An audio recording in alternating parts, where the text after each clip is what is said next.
Hello student, स्वागत है आपका आईसीटी वर्चुअल क्लासेस में। मैं हूं कविता, आपकी साइंस टीचर। उम्मीद करती हूं आप सभी अच्छे होंगे और स्वस्थ होंगे। तो क्लास हम बात कर रहे थे यहाँ पे अपने चैप्टर के बारे में, जिसका नाम है हेरिडिटी एंड इवोल्यूशन। हमने बात की है हेरिडिटी की और हमने कहा है कि यहाँ पे हम किसकी बात कर रहे हैं कि किस प्रकार से जो कैरेक्टर्स हैं वो पास होते हैं और उनके क्या क्या रूल्स हैं। तो अभी तक हमने क्या क्या बात की है। हम बात कर रहे थे यहाँ पे मेंडल्स के बारे में और हमने जाना कि मेंडल्स ने 3 प्रकार के लॉ हमें दिए हैं जो हमें बताते हैं कैसे जो कैरेक्टर हैं वो पास होते हैं एक जनरेशन से दूसरी जनरेशन में। 3 प्रकार के हमारे पास लॉ आए थे। उसको पढ़ने से पहले हमने क्या बात की, हमने कहा कि जो मेंडल हैं उन्होंने अपना एक्सपेरिमेंट पी प्लांट पे किया था, यानी कि मटर के पौधे पे किया था। अब मटर के पौधे पे क्यों उन्होंने अपना एक्सपेरिमेंट किया था, क्या रीज़न था, तो हमने काफ़ी सारे रीज़न के बारे में यहाँ पे बात की है। हमने कहा है मटर के पौधे में बहुत सारे कैरेक्टर थे, अलग अलग कैरेक्टर। हमने कहा कोई पौधा बड़ा था, कोई पौधा छोटा था। अब हमने क्या बात की है, हमने कहा है मेंडल ने जो अपने एक्सपेरिमेंट किए हैं वो किस पे किए हैं, पी प्लांट पे किए हैं, मटर के पौधे पे किए हैं। और क्यों किए, क्योंकि बहुत सारे कंट्रास्टिंग कैरेक्टर उन्हें देखने को मिले थे। उन्होंने देखा कि यहाँ पे स्टेम की हाइट जब उन्होंने देखी तो अलग अलग प्रकार की उन्हें मिली। उन्हें लंबा और बौना पौधा मिला। फ्लावर का कलर देखा तो अलग अलग कलर उन्हें फ्लावर के दिखे। उन्होंने फ्लावर की पोजिशन देखी तो अलग अलग पोजिशन देखने को मिली, एक्सियल और टर्मिनल। उसके बाद पॉट शेप को उन्होंने देखा तो यहाँ पे इन्फ्लेटेड और कंस्ट्रक्टेड था। पॉट का जो कलर था वो भी अलग अलग था। यहाँ पे सीड का शेप और शीट का कलर भी यहाँ पे अलग अलग था। तो इसीलिए यही जो चीज़ें उन्हें अट्रैक्ट किया कि ऐसा क्या है इस पौधे में कि जो कैरेक्टर हैं वो अलग अलग कैरेक्टर हैं एक ही प्रकार के पौधे में। ठीक है, ये बात क्लियर है। अब हम कुछ इंपॉर्टेंट टर्म्स के बारे में बात कर रहे थे, जिसमें सबसे पहले हमने जीन के बारे में बात की। हमने कहा जीन क्या है, जीन है पीस ऑफ डीएनए। डीएनए का एक पीस है, डीएनए की इकाई है जो कि कैरेक्टर के लिए रिस्पॉन्सिबल होता है। ठीक है, जीन हमने समझ लिया है। अब आपको एक और बात समझनी है जीन के बारे में। जीन हमेशा पेयर में होते हैं, ठीक है, हमेशा जोड़े में होते हैं। तो यानी कोई भी कैरेक्टर है उस कैरेक्टर के लिए जो जीन रिस्पॉन्सिबल होगा वो जीन जोड़े में होता है। ठीक है, ये बात क्लियर है। अब हमारे पास सेकंड आता है एलील, एलीलोमॉर्फ और एलील। ठीक है, एलील क्या होते हैं तो देख लेते हैं। यहाँ पे हमने क्या बात की थी, हमने बात की थी जीन के बारे में। अब जीन क्या कर रहा है, एक कैरेक्टर के लिए रिस्पॉन्सिबल है। ठीक है, अब हम बात कर रहे हैं एलील की। तो एलील क्या होते हैं, देखिए हमने कहा कोई एक पौधा है और उसकी हाइट के लिए जो पौधा रिस्पॉन्सिबल है वो एक जीन ही होगा। ठीक है, तो हमने कहा जो टॉल पौधा है, टॉल, ड्वार्फ और टॉल। ठीक है, 3 प्रकार के जो पौधे हैं वो हमारे पास आते हैं। अब टॉल में हमने कहा कि लंबा पौधा है टॉल, तो हमने क्या किया, ये वाला टी ले लिया। हमने कहा कि क्या होंगे यहाँ पे जो क्रोमोसोम है, ये क्रोमोसोम होते हैं। आप सभी को पता है क्रोमोसोम हमेशा पेयर में होते हैं। अब क्रोमोसोम पे यहाँ पे क्या है, जो ये टॉल के लिए जो जीन है, जीन हमेशा पेयर में होते हैं। ठीक है, अब टॉल के लिए, टॉलनेस के लिए, लंबाई के लिए जो जीन रिस्पॉन्सिबल है हमने कहा वो है कैपिटल टी। ठीक है, कैपिटल टी। अभी कैपिटल टी क्या होगा, पेयर में होगा, क्योंकि हमने क्या बात की है, हमने यही बात की है कि जीन हमेशा पेयर में होते हैं। ये बात क्लियर है। दोनों ही यहाँ पे क्रोमोसोम पे यहाँ पे जीन पेयर प्रेजेंट है जो कि इस पौधे में लंबाई के लिए रिस्पॉन्सिबल है। कौन सा कैरेक्टर कंट्रोल कर रहे हैं, कौन सा कैरेक्टर रेगुलेट कर रहे हैं, लंबाई का गुण यहाँ पे है। ठीक है, फिर हमने कहा एक बौना पौधा था। अब वो बौना क्यों हुआ, देखिए एक जो कैपिटल टी जीन था वो क्या कर रहा था, पौधे को लंबाई दे रहा था। कुछ ऐसा रीजन आ गए हैं कि ये जो कैपिटल टी है वो खराब हो गया, ये जो जीन है इसमें खराब हो गया है, डैमेज हो गया है, या फिर इसमें म्यूटेशन हो गया है। आपने क्या समझा, ये जीन खराब हो गए हैं। तो इस खराब जीन को हमने क्या किया, हमने कहा स्मॉल टी में इसे बता देते हैं। हमने इसे स्मॉल टी में बता दिया। यानी कि जब कैपिटल टी लंबाई वाला जीन यहाँ पे नहीं था तो लंबाई नहीं आई, लंबाई नहीं आई तो डॉर्फनेस आ गई है, बौनापन यहाँ पे आ गया है। बौनेपन के लिए हमने कहा कि यहाँ पे अब जीन, यहाँ पे पहले कैपिटल टी थे, अब जीन जब खराब हो गए हैं तो हमने इसे क्या लिखा, स्मॉल टी लिखा है। ठीक है, अब देखिए क्या हुआ, जीन खराब हुआ, यहाँ पे जीन खराब हुआ, लेकिन कैसी कंडीशन में हुआ? एक तो जीन यहाँ पे अच्छा था, स्वस्थ था, और एक जीन यहाँ पे क्या हो गया है? खराब हो गया। 3 कंडीशन हमारे पास आई है, ठीक है। हमने कहा दोनों जीन स्वस्थ थे, दोनों जीन लंबाई के लिए रिस्पॉन्सिबल थे, लंबे गुण को प्रदर्शित कर रहे थे।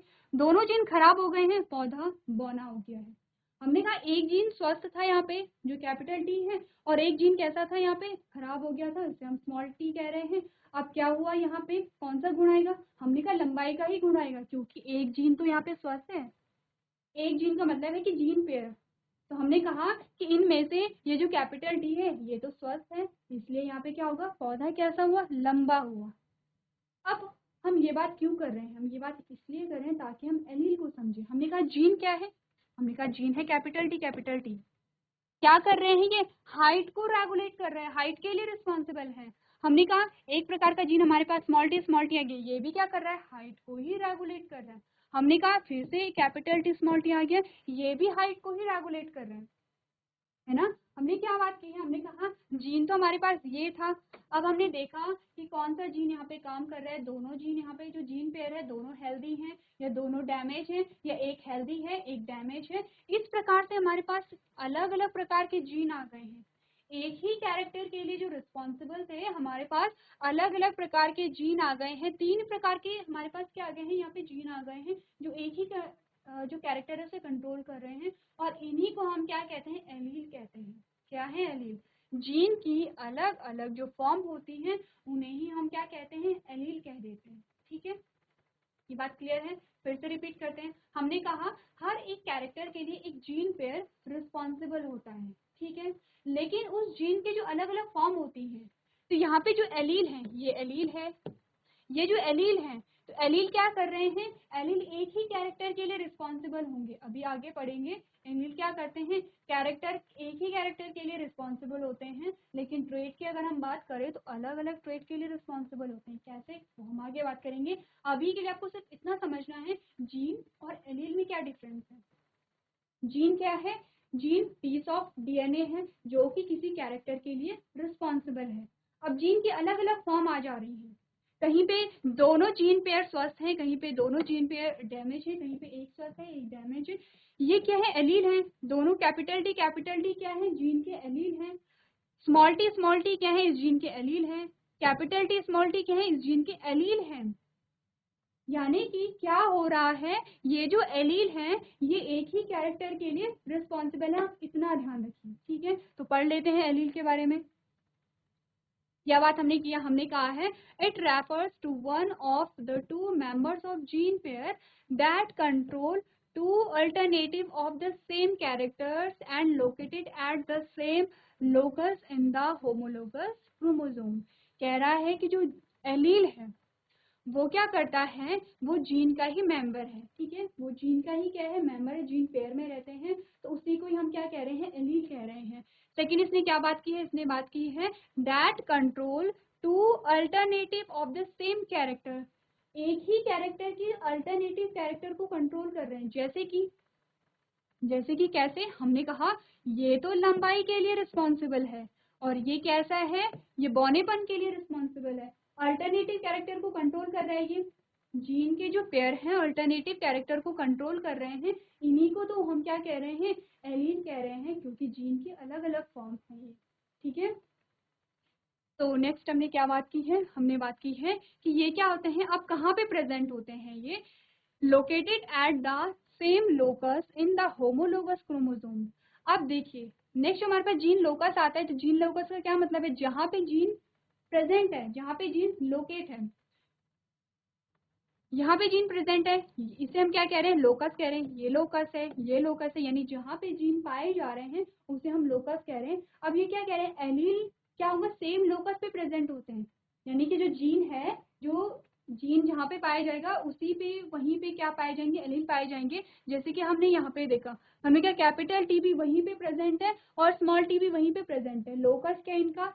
सेम लोकस है होमोलोगस क्रोमोसोम में, ठीक है। ये बात क्लियर है? हमने क्या क्या बातें अभी तक पढ़ी है? हमने पढ़ा है जीन के बारे में, हमने पढ़ा है एलील के बारे में, और हमने पढ़ा है जीन लोकस के बारे में, ठीक है। अब यहाँ तक की बात हमने कर ली है। अब हम बात करेंगे कैरेक्टर और ट्रेट की, उसके बाद हम आगे बढ़ेंगे। हम बात कर रहे हैं यहाँ पे कैरेक्टर की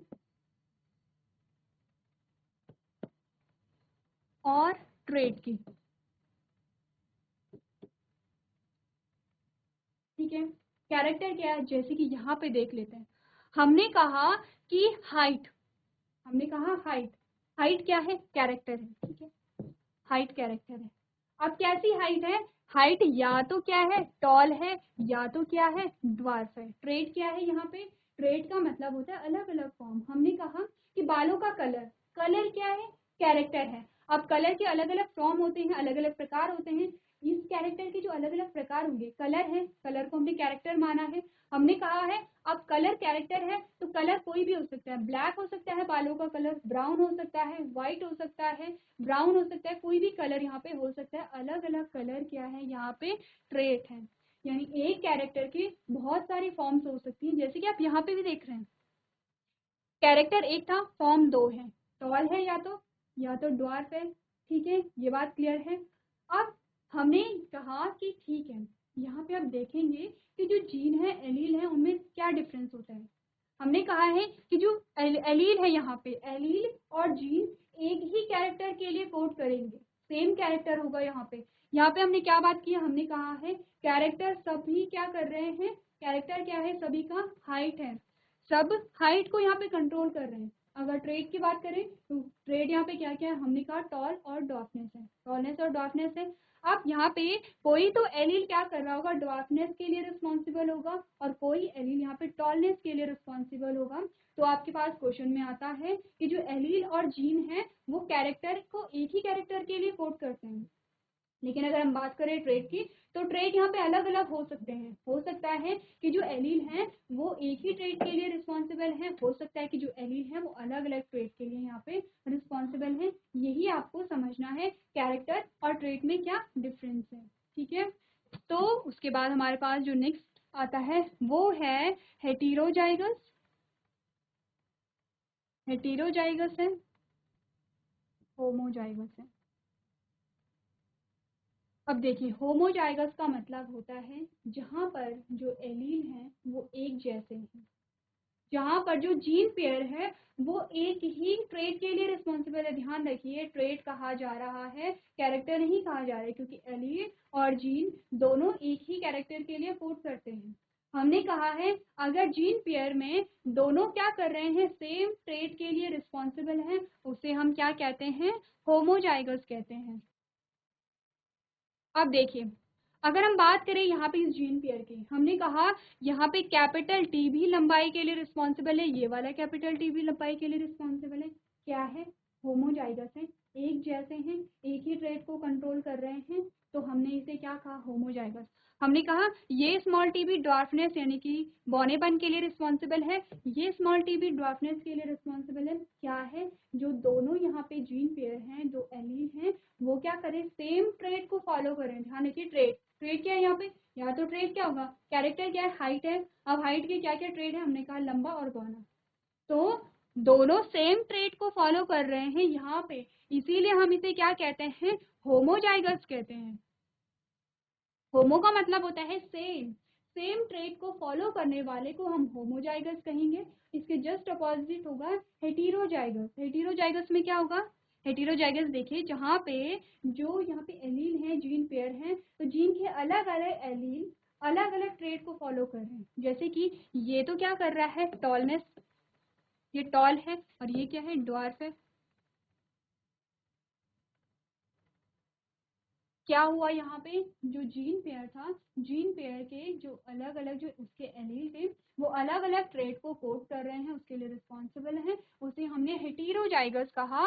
हेटेरो का मतलब ही होता है डिफरेंट, ठीक है।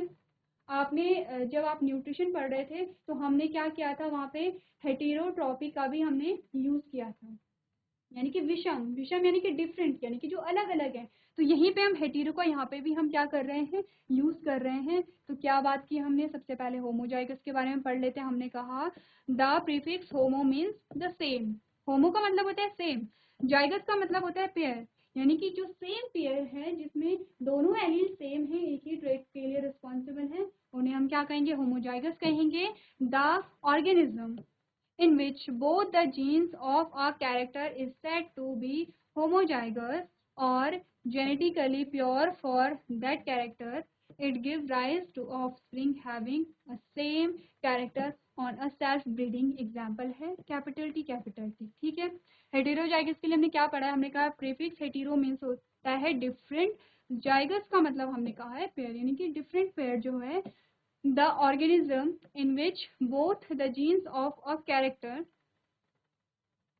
are unlike is said to heterozygous or hybrid. Such organisms do not breed true on a self fertilization. Example है कैपिटल टी स्मॉल टी। ठीक है, तो आपको क्या करना है? ये जो इम्पोर्टेंट पॉइंट्स है इन्हें यहाँ पे नोट करना है।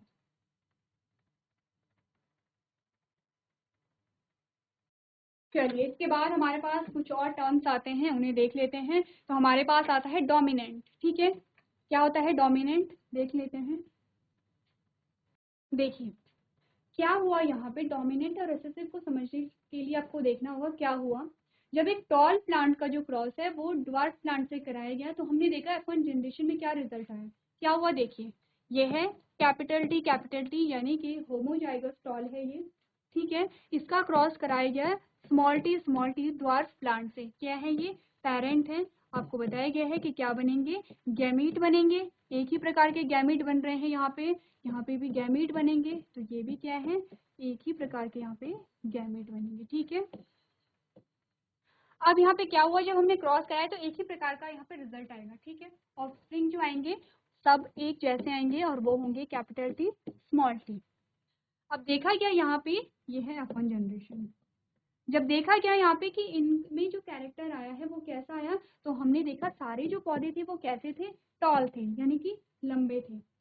अब ऐसा कैसे हुआ? क्योंकि हमने जब यहाँ पे क्रॉस कराया था तो हमने दोनों ही ट्रेट को लिया था। हमने यहाँ पे टॉलनेस को भी लिया था, ड्वार्फनेस को भी लिया था। ठीक है, ये बात क्लियर है आपको? आप समझ रहे हैं कैपिटल टी से मतलब है टॉल, स्मॉल टी से मतलब है ड्वार्फ, यानी कि बौना। ठीक है, अब यहाँ पे क्या हुआ, हमने देखा कि F1 जनरेशन में सिर्फ एक ही पेरेंट का कैरेक्टर आया है, दूसरे पेरेंट का कैरेक्टर आया ही नहीं है।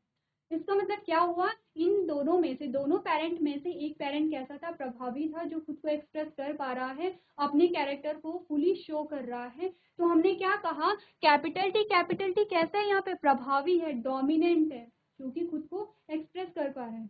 ये सेम वैसा ही है जैसा आपने देखा कि एक हेल्दी बच्चे की फाइट अगर आप एक कमजोर बच्चे से करा देते हैं तो हेल्दी बच्चा क्या कर लेता है? उस कमजोर बच्चे को पीट देता है। तो सेम वैसा ही है यहाँ पे कि जो खुद को एक्सप्रेस कर पा रहा है, जो अपने कैरेक्टर को बता पा रहा है, वो क्या है? यहाँ पे डोमिनेंट है, जिसे हम प्रभावी कह रहे हैं। F1 जनरेशन में कौन सा कैरेक्टर हमें दिखा?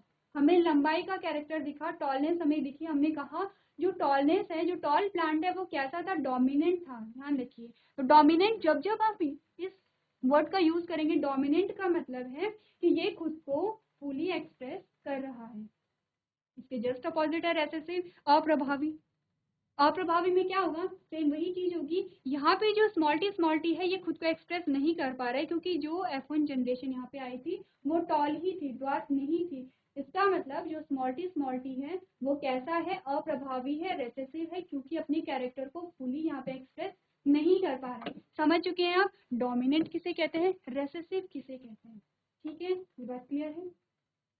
अब हमारे पास आता है जीनोटाइप और फिनोटाइप। क्या होता है जीनोटाइप और फिनोटाइप? देखिए सबसे पहले बात करेंगे फिनोटाइप की। क्या होता है फिनोटाइप? हमने कहा कुछ ऐसे कैरेक्टर होते हैं जिन्हें आप क्या कर सकते हैं? अपनी आंखों से देख करके बता सकते हैं, है ना। आप क्या करेंगे?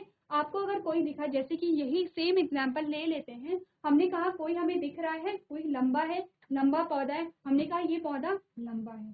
ठीक है, फिर कोई पौधा बौना है, हमने कहा ये पौधा बौना है। फिनोटाइप जैसे कि F1 जनरेशन में हमें दिख गया है ये पौधा लंबा है। तो जो कैरेक्टर हमें दिखाई देते हैं, जिन्हें हम ऑब्जर्व कर सकते हैं देख करके, उन्हें हम फिनोटिपिक कैरेक्टर कहते हैं या फिनोटाइप हम इसे कहते हैं। अब अगर बात आई जीनोटाइप की, देखिए जहाँ पे जीन से रिलेटेड कोई भी शब्द आता है इसका मतलब जेनेटिक मटेरियल की बात हो रही है। जीनोटाइप का मतलब है कि कोई ऐसे कैरेक्टर होंगे जो जेनेटिक लेवल पे होंगे जिन्हें हम देख नहीं सकते हैं। जैसे कि अगर हमने इसका जीनोटाइप देखा तो हमने ये तो हमें पता है कि ये टॉल है, लेकिन किस प्रकार का टॉल है? हमने क्या बात की थी? होमोजाइगस और हेटेरोजाइगस की हमने बात की थी। हमसे पूछा जाए किसी पौधे को दिखा करके, किसी लंबे पौधे को हमें दिखाया गया और हमसे पूछा गया बताइए ये पौधा टॉल होमोजाइगस टॉल है या हेटेरोजाइगस टॉल है? यानी कि हमसे क्या पूछा जा रहा है? वो जो जीन है, जो एलील है, उनकी सिचुएशन हमसे पूछी जा रही है, किस प्रकार का जीन पेयर यहाँ पे होगा। जो एलील है क्या वो सेम ट्रेड को कोड कर रहे हैं या अलग अलग ट्रेड को कोड कर रहे हैं, ये हमसे पूछा जा रहा था।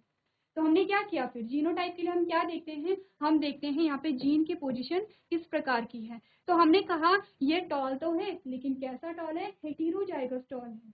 यही हम यहाँ पे देखते हैं जीनोटाइप में और फिनोटाइप में। तो जीनोटाइप अगर जब आप आगे देखेंगे, हम यहाँ पे क्या करेंगे, जब हम मैंडल्स के लॉ पढ़ेंगे तब वहाँ पे आपको अलग अलग रेशियो देखने को मिलेंगे। यानी कि जो पौधे हैं वो दिखने में उनका रेशियो कुछ अलग होता है, लेकिन जब हमने उनकी जीन्स की स्टडी की और हमने पाया कि जो जीनोटिपिक रेशियो है वो उसका अलग होता है।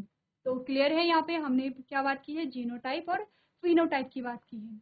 अब हमारे पास आते हैं मोनोहाइब्रिड और डाईहाइब्रिड। अब देखिए, मोनो का मतलब होता है हाइब्रिड, मोनो का मतलब होता है एक, हाइब्रिड का मतलब होता है जब हम संकरण कराते हैं, संकर हम जिसे कहते हैं, यानी कि जब हम एक ही कैरेक्टर को लेकर के क्रॉस करा रहे हैं। जैसे कि यहाँ पे देखिए कैरेक्टर एक ही है हमारा हाइट का, एक ही कैरेक्टर को लेके जब हम क्रॉस करा रहे हैं हमने उसे कहा मोनो हाइब्रिड, यानी एक ही कैरेक्टर को लेके हम यहाँ पे क्या कराएंगे? संकरण कराएंगे। तो डाई हाइब्रिड क्या होगा फिर? डाई का मतलब होता है दो, यहाँ पे दो कैरेक्टर को लेके हम क्या करा रहे होंगे? क्रॉस करा रहे होंगे। जैसे कि जब हम आगे पढ़ेंगे तो हम देखेंगे जब हमने सीड का क्रॉस कराया तो कैसे लिया हमने लिया राउंड सीड येलो कलर, ठीक है। इसका क्रॉस कैसे कराया हमने? रिंकल्ड सीड और ग्रीन कलर, ठीक है। क्या है यहाँ पे? दो कैरेक्टर आ गए हैं, एक तो शेप आ गया है किसका? सीड का, दूसरा क्या आ गया है? कलर आ गया है सीड का। दो कैरेक्टर को लेके हम यहाँ पे क्रॉस कराएंगे, फिर हम देखेंगे हमारा रिजल्ट क्या रहा है। तो इस प्रकार के क्रॉस को हम क्या कहते हैं? डाई हाइब्रिड कहते हैं। तो जितने भी वर्ड्स यहाँ पे आपको कराए गए हैं आपको क्या करना है? उन्हें अच्छे से पढ़ के आना है, समझ के आना है, क्योंकि जब हम क्रॉस करेंगे, जब हम लॉज को पढ़ेंगे तब यही सारे जो वर्ड्स हैं हम वहाँ पे रिपीट करेंगे।